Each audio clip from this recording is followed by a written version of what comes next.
South India shopping mall RC Puram BHEL లో ప్రముఖ సినీ తార శ్రీలీల గారిచే డిసెంబర్ 6న గొప్ప ప్రారంభం. నమస్తే, నేను విజయ్. ప్రపంచవ్యాప్తంగా పుష్ప 2 సినిమా రిలీజ్ అయింది. సో ఇప్పటికే ఒక పాజిటివ్ టాక్తో దూసుకుపోతుంది పుష్ప 2. ఓవరాల్గా సినిమా ఎలా ఉంది, సినిమాలోని క్యారెక్టర్స్ సినిమాలో ఎలా వ్యవహరించాయి, అసలు కథనం మీద పూర్తి స్థాయిలో మనం విశ్లేషణ చేద్దాం. మనతో పాటు సీనియర్ జర్నలిస్ట్, ఫిల్మ్ జర్నలిస్ట్ ప్రభు గారు ఉన్నారు. సార్ నమస్తే సార్. నమస్తే సార్, ఒక సీనియర్ జర్నలిస్ట్గా సినిమాకి సంబంధించి ప్లస్ పాయింట్స్ ఏంటి? ప్లస్ పాయింట్స్ అంటే అల్లు అర్జున్ అంతేనంటారా? అల్లు అర్జున్ అంతే. పుష్ప అని ఎలా ఉంటావు అలాగే సినిమా అంతా కూడా టైటిల్ రోలర్ చుట్టూ కథ తిరగటం అనేటువంటిది ముఖ్యంగా ఫస్ట్ హాఫ్కి వచ్చినటువంటి అద్భుతమైనటువంటి అప్లాజీ, సెకండ్ హాఫ్ కోసం వెయిటింగ్, ఈ పీరియడ్ ఇదంతా కూడాను ఆ క్యారెక్టర్ చుట్టూ, పుష్ప పర్ఫార్మెన్స్ చుట్టూ, అల్లు అర్జున్ పర్ఫార్మెన్స్ చుట్టూ సెంట్రలైజ్ అయినటువంటి ఎక్స్పెక్టేషన్స్. ఇవన్నీ ఆ ఎక్స్పెక్టేషన్స్ తగ్గట్టుగా అల్లు అర్జున్ పర్ఫార్మెన్స్ అనేటువంటి పీక్స్లో ఉంది. ఇక అల్లు అర్జున్ తర్వాత మరొక ప్లస్ అంటే ఏం చెప్తారు? ఇక మిగతా క్యారెక్టర్స్ కాంట్రిబ్యూషన్ అనేటువంటిది కూడా ఇప్పుడు శ్రీవల్లి క్యారెక్టర్ చేసినట్టు రష్మిక మందన, ఆమె ముఖ్యంగా జాతర టైంలో అతని పెదనాన్నకి, వాళ్ళ అన్నకి అజయ్తో మాట్లాడేటువంటి సన్నివేశంలో, అతనికి రిటార్ట్ ఇచ్చే సన్నివేశంలో అద్భుతంగా చేసింది ఆమె. ఎక్కువసేపు కూడా చేసింది, చాలా మంచి పర్ఫార్మెన్స్ ఇచ్చింది.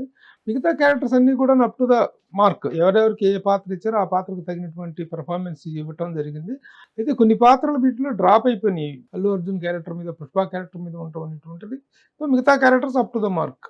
సో మనం చూసినట్లయితే సినిమా రిలీజ్కి ముందు ఒక పాజిటివ్ బజ్ అనేది బాగా వచ్చింది, ఒక హైప్ వచ్చింది. అంటే ప్రపంచవ్యాప్తంగా కూడా ఎక్కడ చూసినా కూడా పుష్ప అనేది కనిపిస్తూ వచ్చింది. రీసెంట్ గా వచ్చినటువంటి కొన్ని కాంట్రవర్సీ ఇవన్నీ కూడా చూస్తే, సో ఆ స్థాయిలో రావడానికి ప్రధానంగా కారణం ఏంటంటారు, అంత బజ్ రావడానికి? ఎప్పుడైనా ఫ్రాంచైజ్ సినిమాల్లో ఫస్ట్ పార్ట్ కనుక ఇదైనట్లయితే సెకండ్ పార్ట్ మీద అవైటింగ్ అనేటువంటిది న్యాచురల్గా రావటం అనేటువంటిది మనం బాహుబలి సిరీస్ విషయంలో చూసాము, KGF విషయంలో చూసాము, తర్వాత మిగతా ఫ్రాంచైజీల విషయంలో చూస్తున్నాం.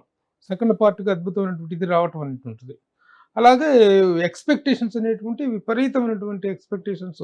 ఇప్పుడు బాహుబలిలో కనుక కట్టప్పని ఎందుకు బాహుబలిని పొడిచాడు అనేటువంటి ఒక క్రూషియల్ పాయింట్ దగ్గర వదిలేడు కాబట్టి అక్కడ ఇది. అలాగే పుష్పలో కూడా వీళ్ళిద్దరి మీద ఒక వెంజియన్స్ షాట్ మీద పుష్ప ద రైజ్ వదిలేరు. ఆ పర్టికులర్ పాయింట్లో ఒక మంచి సస్పెన్స్ పాయింట్లో వదిలాడు. What is that going to happen అనేటువంటి అవైటింగ్ అనేటువంటిది ఈ సెకండ్ హాఫ్కు విపరీతంగా, ఈ ఫ్రాంచైజ్కి విపరీతమైనటువంటి హైప్ తీసుకొచ్చింది. దానికి తోడు world wide celebrities, take cricket celebrities కానీ, ఫిలిం స్టార్స్ కానీ, టెన్నిస్ స్టార్స్, ఒకళ్ళని కాదు, సెలబ్రిటీ అనుకున్న ప్రతి ఒక్కరు పుష్ప రైజ్లో ఉన్నటువంటి సాంగ్స్కి, ట్యూన్స్కి కవర్ సాంగ్స్ చేశారు. విపరీతమైన అవైటింగ్ వచ్చింది. ఆ అవైటింగ్ అనేటువంటిది ఈ రోజున ఇంత అద్భుతమైనటువంటి ఓపెనింగ్స్కి, ఇంత అద్భుతమైనటువంటి బజ్కి కారణమయ్యాయి. సో ఒక సినిమాలో ఒక డైలాగ్ కూడా ఉంటుంది, మనం ముందు నుంచి కూడా చూసాం ట్రైలర్లో కూడా. పుష్ప అంటే ఫ్లవర్ కాదు, ఫైర్ కూడా కాదు, వైల్డ్ ఫైర్ అన్నారు. సో ఆ స్థాయి తగ్గట్టుగానే వైల్డ్ ఫైర్ గా ఉందంటారు? సర్టన్ సీన్స్ లో ఉంది, ఓకే, ఓవరాల్ గా కాదు. ఎలాంటి సీన్స్? సర్టన్ సీన్స్ లో మాత్రం వైల్డ్ ఫైర్ అనేటువంటిది, ఆ వైల్డ్ ఫైర్ అనేటువంటి మాట పుట్టి ఆ డైలాగ్ వాడిన సందర్భం కూడా వైల్డ్ ఫైర్ అనేటువంటి దానికి ఇదేంది.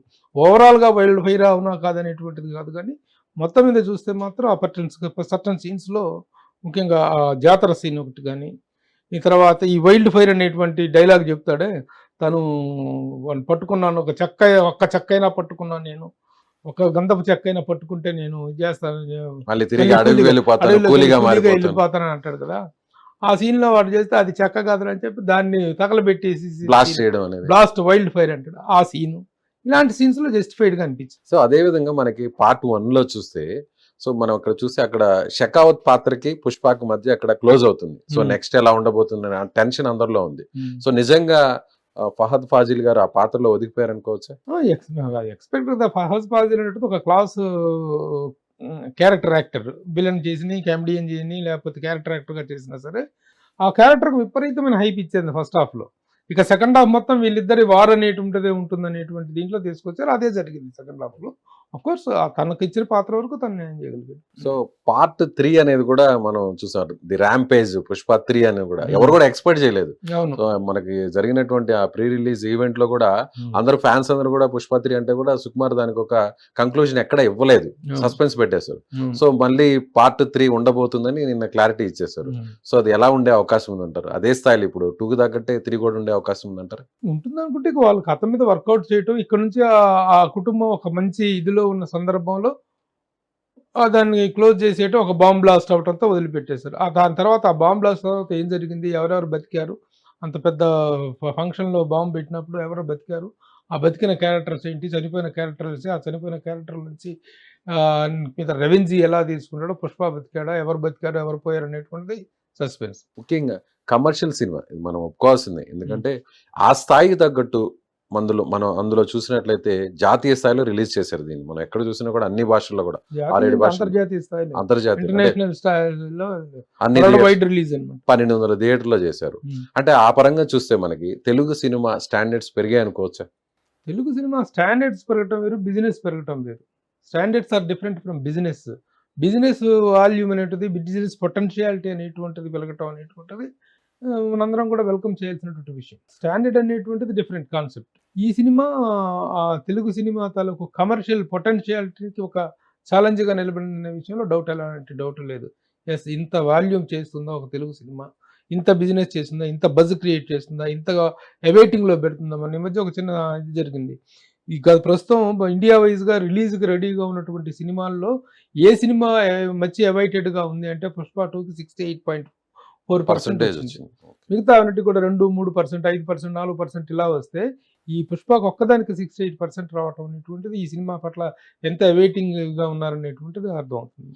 అదేవిధంగా ప్రీ రిలీజ్ ముందే 1000 కోట్లను కలెక్ట్ చేసింది అనేటువంటి ఒక టాక్ కూడా వినిపిస్తుంది. అందులో 300 కోట్ల రెమ్యునరేషన్ అల్లు అర్జున్ గారు తీసుకున్నారు, 100 కోట్లు సుకుమార్ గారికి అని అంటారు. ఇదంతా నిజమే అంటారు? నిజంగా ఆ స్థాయిలో ఖర్చు పెట్టారు అనుకోవచ్చు? ఈ ఫిగర్స్ విషయంలో మనం ఫైనల్గా ఎవరి దగ్గర నుంచి ఏ కబుర్లు వచ్చినా మనం నమ్మటానికి వీల్లేదు.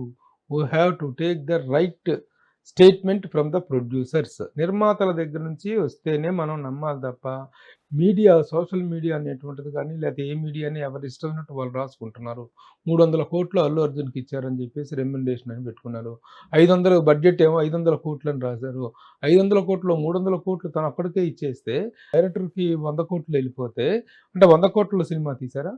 కాదు కదా. లేకపోతే మొత్తం ఓవరాల్గా అయిన బిజినెస్లో 300 కోట్లు ఈయన తీసుకొని 100 కోట్లు అల్లు అతనికి ఇచ్చారా?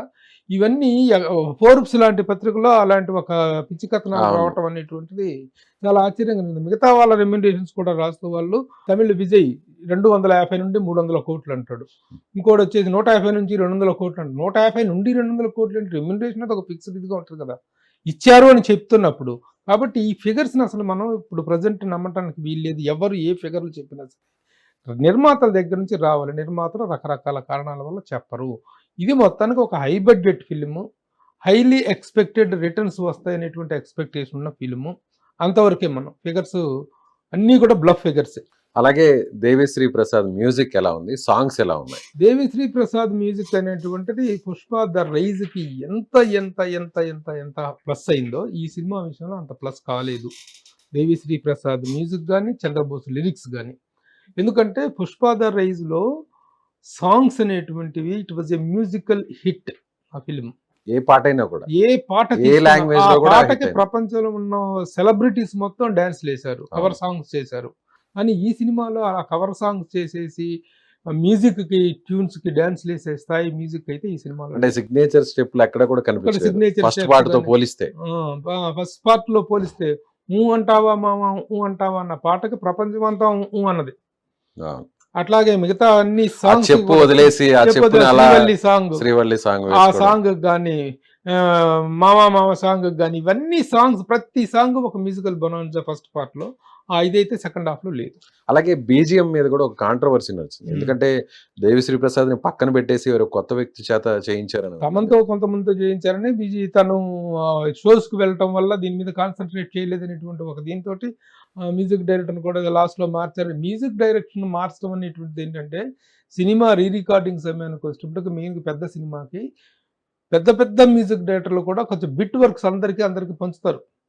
కుర్రోళ్ళకి ఆల్రెడీ ఉన్నటువంటి వాళ్ళకి ఈ పార్ట్ నువ్వు చేయరా, ఈ పార్ట్ నువ్వు చేయరా అనేటువంటిది పంచుతుంటారు. ఎక్కడైనా కూడా చాలా సినిమాలకు జరుగుతుంటుంది. అది చాలా సినిమాలకు డిస్ట్రిబ్యూట్ చేస్తుంటారు. కొన్ని పార్ట్లు కొంతమందికి ఇచ్చేసేసి ఫెయిల్ అయిన మ్యూజిక్ డైరెక్టర్లు, లేకపోతే వెనక ఆర్కెస్ట్రాలో బాగా ఎక్స్పీరియన్స్ ఉన్న వాళ్ళకి అప్కమింగ్ లో ఉన్న వాళ్ళకి ఇస్తుంటారు.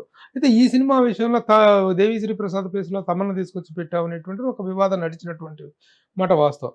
ఏది ఏమైనా మ్యూజిక్ పాయింట్ ఆఫ్ వ్యూలో పుష్ప 2 అనేటువంటిది మాత్రం 1 తో పోలిస్తే 2 అనేది కొంత డిసప్పాయింట్ చేసింది. డిసప్పాయింట్ చేసింది.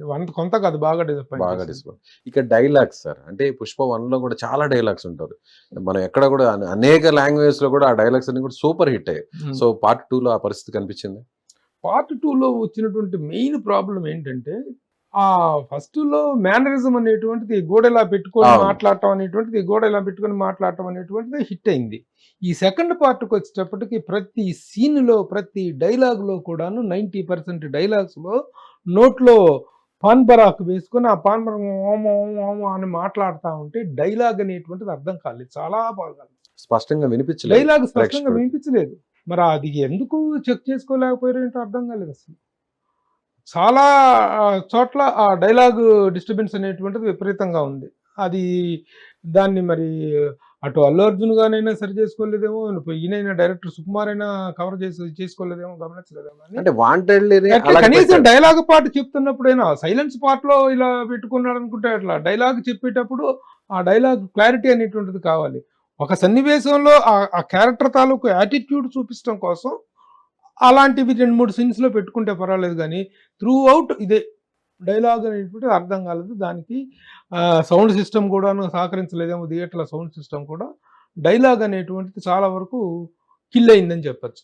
Right sir. Thank you so much. ఇది సీనియర్ ఫిల్మ్ జర్నలిస్ట్ గా ఉన్నటువంటి ప్రభు గారి విశ్లేషణ. ఖచ్చితంగా కొన్ని విషయాలు అప్ అండ్ డౌన్స్ అయినప్పుడు కూడా ఒక కమర్షియల్ సినిమాగా మాత్రం ఒక భారీ విజయాన్ని అయితే మాత్రం అందుకోబోతుందని నేను చెప్తున్నాను. Thank you so much.